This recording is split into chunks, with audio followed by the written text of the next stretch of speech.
Wis urung belum? Ya, sebelumnya Assalamualaikum warahmatullahi wabarakatuh. Waalaikumsalam warahmatullahi wabarakatuh. Terima kasih teman-teman yang udah selalu setia nonton kita. Kali ini podcast kita membawakan bintang tamu spesial dari Sinten. Silakan kenalan dulu. Oh ya, terima kasih Mbak Rere, Mbak Redian. Ya, ya Mas. Ya, sebelumnya salam kenal. Nama saya Roma, panggilannya Roma dari BMT Insan Mandiri. Posisi saya di BMT Insan Mandiri sebagai manajer cabang Gemolong. Di podcast ini saya diundang sebagai perwakilan di manajer cabang Gemolong. Itu Mbak Rere ya. Ya. Berarti di BMT Insan Mandiri udah lama ya Mas? Apa baru aja? Baru sekitar 10 tahun ini di BMT Insan Mandiri ini. Udah lama ya. Kalau dikatakan lama, belum lama juga karena masih banyak yang lebih lama. Jadi baru sekitar 10 tahun ini aja. Iya. Berarti kalau 10 tahun ya bisa lah ya kita korek-korek sedikit materi tentang BMT ya Mas ya. Oh iya, ya Mbak Rere, tapi ini sebatas yang saya bisa atau sebatas yang saya tahu saja. Nanti kalau misalkan kurang lengkap atau mungkin butuh sesuatu yang lebih jelas atau yang lebih benarnya, nanti bisa dilengkapi oleh teman-teman yang senior yang lain. Ya, siap Mas Roma. Langsung saja ya Mas ya. Kan pasti nggak semua orang tahu ya BMT Insan Mandiri itu. Bisa dikenalkan dulu BMT Insan Mandiri. Ya Mbak Rere, BMT Insan Mandiri ini lembaga keuangan syariah yang berbadan hukum koperasi yang melayani baik simpanan atau pembiayaan dengan menggunakan prinsip-prinsip syariah. Jadi bisa lembaga keuangan berbadan hukum koperasi di mana kita melayani baik simpanan maupun pembiayaan dengan prinsip-prinsip syariah. Jadi BMT Insan Mandiri ini kalau tidak salah udah 15 atau 16 tahun ini dan berdiri di Gemolong sini. Kebetulan di Gemolong ini kantor pusatnya dan udah berjalan sekitar 16 tahun ini. Jadi udah 16 tahun, kalau 16 tahun itu udah beranjak dewasa. Jadi dari kematangannya, dari perkembangannya, alhamdulillah sesuai dengan yang kita harapkan. Kan kantor Gemolong ini kan termasuk cabang ya? Berarti ada berapa cabang ya Mas untuk BMT Insan Mandiri sendiri? Kalau sampai saat ini ada 7 cabang. Jadi kebetulan di Gemolong ini juga menjadi kantor pusatnya. BMT Insan Mandiri ini lahirnya di Gemolong, besar di Gemolong dan pusatnya juga di Gemolong. Nah, cabang-cabangnya ada 7 cabang. Cabang Gemolong sendiri, cabang Gondangrejo, ada cabang Sukodono, cabang Kebak Kramat, cabang Ngemplak, dan cabang Simo. Yang terbaru ini cabang Simo. Dan ada cabang Masaran juga. Jadi udah ada 7 cabang Mbak Rere. Ya, siap. Tadi kan ada simpanan sama pembiayaan ya Mas. Itu bisa dijelaskan alurnya gimana? Ya, kalau produk-produk kita ada simpanan dan pembiayaan. Ya. Kalau simpanan sendiri ada yang pertama ada simpanan Insan Barokah, jadi produk kita. Kalau simpanan Insan Barokah ini simpanan yang bisa diambil sewaktu-waktu. Berarti bisa nabung sewaktu-waktu, ngambil juga sewaktu-waktu, dan nominalnya tidak ditentukan. Jadi kalau nasabah kita banyak yang pengusaha, pedagang pasar, pedagang kelontong, Dan UMKM di desa-desa itu kalau nabung itu yang insan barokah ini banyak yang diambili setiap hari karena pelayanan kita jemput bola. Jadi banyak dari petugas kita atau marketing kita yang mengunjungi anggota-anggota kita, anggota penabung ini, agar mereka membantu mereka untuk menyisihkan uang agar mereka bisa memiliki tabungan atau simpanan dari usaha mereka. Nah, yang insan barokah ini paling banyak karena ini membantu terutama banyak sekali pedagang-pedagang yang kalau mereka uangnya berputar terus, kalau dia tidak mensisihkan uangnya untuk ditabung, jadi nanti tidak akan ada uang yang nyentel. Jadi dari kunjungan marketing kita ke pedagang ini membantu para pedagang ini untuk mensisihkan uangnya, untuk mengatur keuangan mereka agar bisa memiliki tabungan. Jadi banyak sekali ini yang simpanan insan barokah ini yang dikunjungi dari teman-teman marketing kita di lapangan. Untuk yang selanjutnya Mbak Rere ada simpanan pendidikan anak. Kalau simpanan pendidikan ini banyak sekali dari teman-teman adik-adik kita yang masih sekolah baik SD, SMP atau SMA, mereka dilatih untuk menabung. Jadi sejak dini baik dari TK, SD, SMP, SMA itu melatih mereka untuk menabung. Jadi sebesar apapun tabungannya mereka dilatih ini untuk menabung. Dengan adanya fasilitas insan simpanan pendidikan ini, dia teman-teman adik-adik ini nabung nanti ketika pengambilan ketika tahun ajaran baru. Jadi ketika adik-adik ini biasanya kenaikan kelas atau mungkin setelah lulus sekolah gitu Mbak Riri, mereka butuh sepatu baru atau tas baru atau mungkin butuh seragam atau biaya-biaya sekolah lain, bisa diambilkan dari simpanan pendidikan anak ini. Jadi kebutuhan pendidikan dia sejak dini bisa disisihkan, bisa ditabung melalui produk simpanan pendidikan ini. Kalau yang ketiga ada simpanan kurban. Kalau simpanan kurban ini fungsinya atau manfaatnya untuk membantu anggota kita yang ingin melakukan kurban, tapi dia agar mereka tidak keberatan ketika kurban langsung del. Kalau kurban kan kalau sekarang sapi itu di angka 2.700.000 sampai 3 jutaan lebih. Itu biasanya karena langsung makdel itu banyak yang kabutan untuk menyisihkan itu, dan fungsinya simpanan kurban ini untuk membantu anggota kita agar mereka bisa menyisihkan uangnya untuk keperluan kurban. Jadi kalau misalkan punya target nanti tahun depan itu pengen ikut kurban sapi yang biasanya dibagi 7 orang itu kan ketemu nih di angka 3 jutaan itu. Itu dari anggota ini nabung tiap bulan, dia nabung kalau 3 juta bagi 12 itu ketemunya berapa Mbak Riri? 3 juta dibagi 12 berapa itu? Bentar, karena matematika saya juga jelek. 250.000. 3 juta Mas? Iya. Dibagi 12 bulan itu 250.000. Iya. Sebentar, 3 juta hitung dulu. dibagi 12 ketemunya 250 per bulan. 250, iya. Jadi dari anggota kita itu banyak yang nyicil tiap bulan, dia nabung 250.000 ini untuk nanti genep 1 tahun 3 juta, baru pas menjelang hari kurban dia mengambil tabungannya dan buat keperluan kurban ini gitu.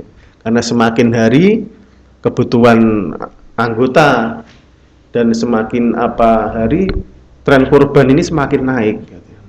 Kalau dulu itu yang biasanya kurban cuman orang-orang yang mampu, dalam tanda kutip mampu gitu. Tapi sekarang itu banyak yang sebenarnya bisa dengan cara itu mencicil tiap tahun, tiap bulan ini. Berarti nggak usah nunggu mampu, tapi semua kalangan bisa ya Mas ikut Kalau kurban. kurban itu sebenarnya niatnya, ya semua orang itu sebenarnya mampu, tinggal niatnya saja. Siap. Selanjutnya gimana Mas? Selanjutnya ini ada investasi berjangka syariah.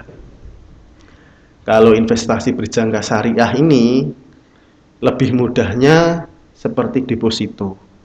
Jadi nabung dengan nilai yang tertentu atau nabung, tapi dia simpanannya ini tidak bisa diambil kalau belum jangka waktunya terselesaikan atau jangka waktunya tiba gitu.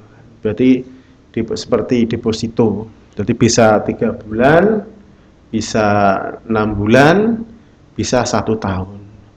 Kalau yang investasi berjangka syariah atau deposito ini, nisbahnya atau bagi hasil yang diberikan kita kepada anggota ini lebih tinggi. Jadi kalau yang terakhir kita kan pakai nisbah, perhitungan nisbah. Jadi bagi hasil dengan presentasi 60-40 dan kalau tidak salah itu 55-45%. Jadi 55% itu buat lembaga, yang 45% ini buat anggota. Dan ini bisa naik turun. Kita bagi hasil ini karena kita pakai sistem syariah. Jadi bagi hasil yang kita berikan atau yang didapatkan anggota ini bisa naik dan bisa turun. Tergantung pendapatan dari kita gitu kan. Karena pakai sistem syariah tadi. Kalau di angkanya itu yang 1 tahun ini proyeksi atau perkiraan bagi hasilnya di angka yang terakhir bulan kemarin itu di angka 0,89, hampir 0,9%. Itu per bulannya. Jadi bisa naik dan bisa turun, tapi perkiraan di angka 1% per bulan untuk yang 1 tahun. Tapi untuk bulan kemarin di angka 0,89, berarti 1% turun sedikit. Jadi untuk deposito simpanan ini tidak bisa diambil sewaktu-waktu. Berjangka. Iya, berjangka. Kalau belum jangka waktunya tidak bisa diambil. Gitu. Kalau misal belum jangka waktunya terus diambil itu ada. Secara prinsipnya tidak bisa diambil karena si investasi berjangka atau deposito ini harus sesuai dengan ketentuan awal. Kalau ketentuan awal kalau belum jatuh tempo ya tidak bisa diambil. Tapi pada prakteknya ketika ada 1 atau 2 anggota yang selama ini ada kebutuhan mendadak yang tidak bisa dihindarkan.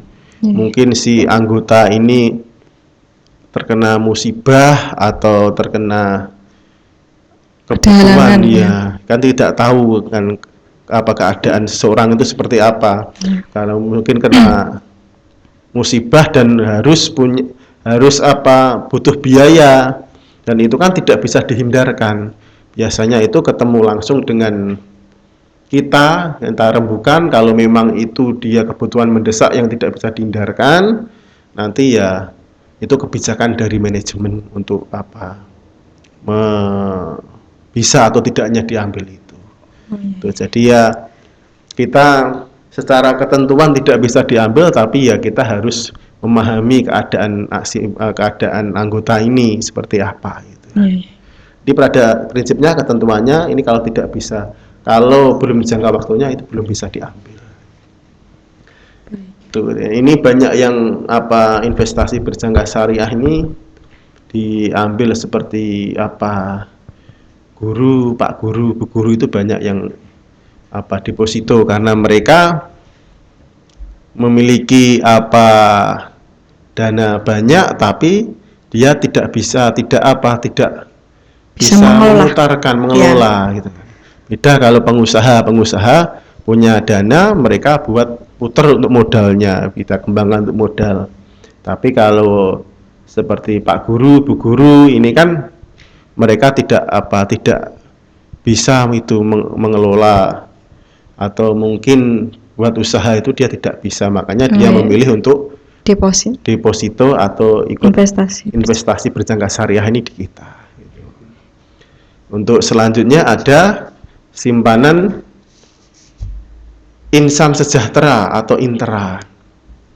Kalau ini simpanan Intera ini simpanan yang tidak bisa diambil kalau belum jangka waktunya. Jadi seperti seperti deposito tadi, tapi kalau Intera ini dicicil tiap bulan. Jadi misalkan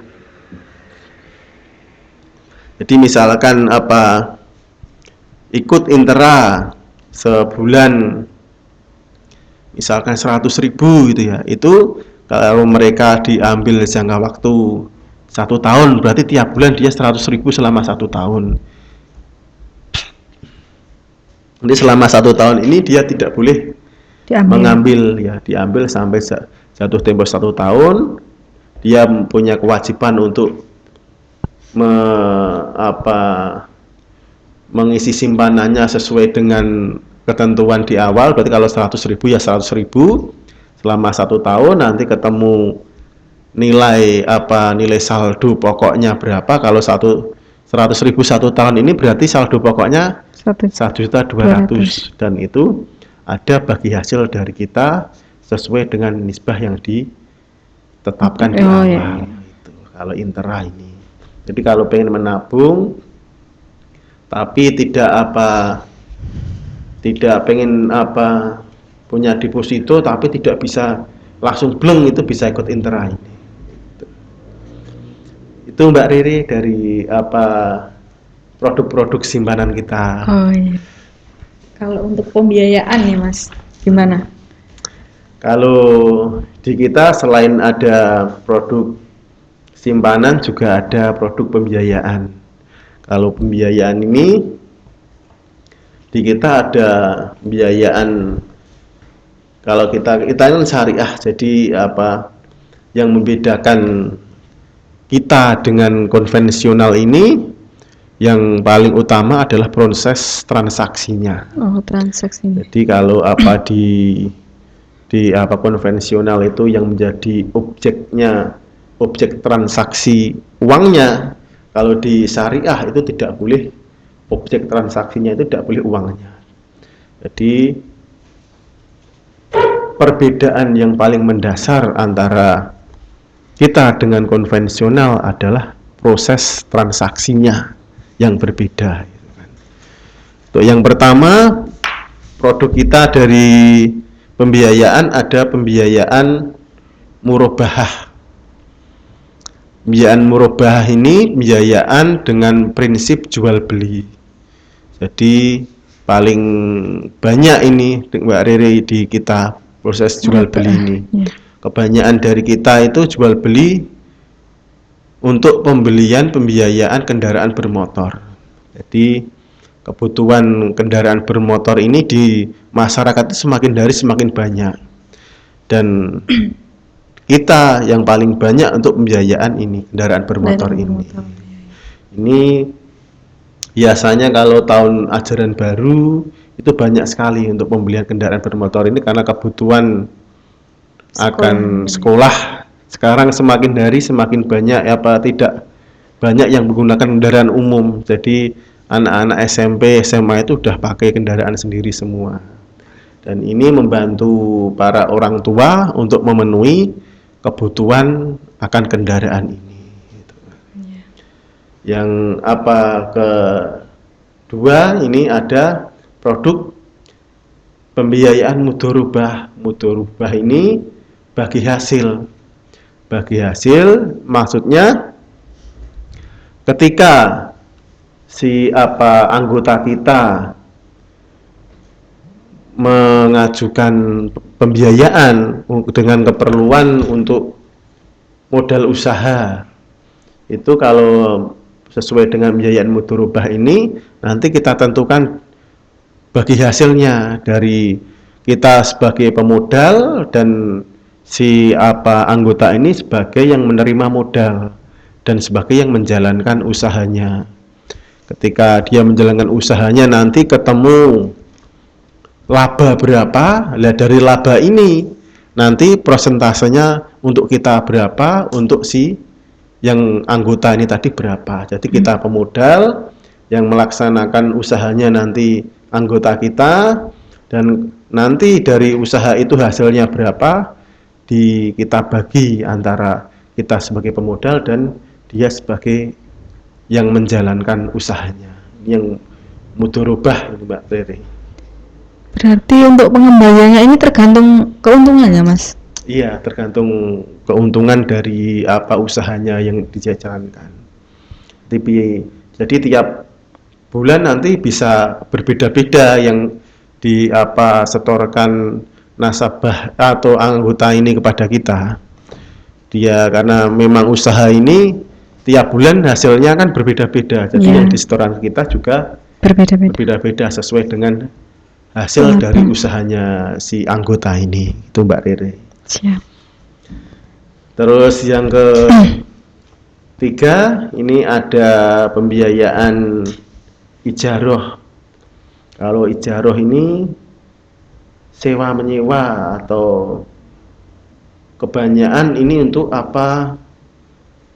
pembiayaan untuk sekolah, biaya sekolah, biayaan untuk biaya rumah sakit. Ini memakai sistem pembiayaan ijarah ini. Jadi kalau ini untuk membantu orang tua kita atau orang-orang tua yang mau mensekolahkan anaknya karena biaya sekolah sekarang sangat tinggi. Itu dia pembiayaan kita memakai sistem ijarah ini. Jadi nanti kita yang bayarkan biaya sekolahnya nanti si orang tua atau wali murid ini nanti membayarnya kepada kita. Ini yang pembiayaan ijarah. Itu Mbak Riri dari masih banyak, tapi yang kebanyakan dari kita yang paling banyak diminati atau paling banyak diambil dari anggota-anggota ini yang mudharabah dan ijarah ini. Tapi masih banyak sebenarnya akad lagi, tapi yang paling sering kita pakai atau kita jalankan yang ketiga ini Mbak Riri. Siap. Mas, kalau untuk pembiayaan pengajuan ini ya, syaratnya tuh apa aja? Kalau misalkan kita mau pengajuan, ada anggota nih atau calon anggota mau pengajuan pembiayaan di kita, itu syaratnya pertama harus melengkapi berkas-berkasnya. Jadi berkas-berkasnya yang pertama ada fotokopi KTP suami istri bagi yang sudah menikah.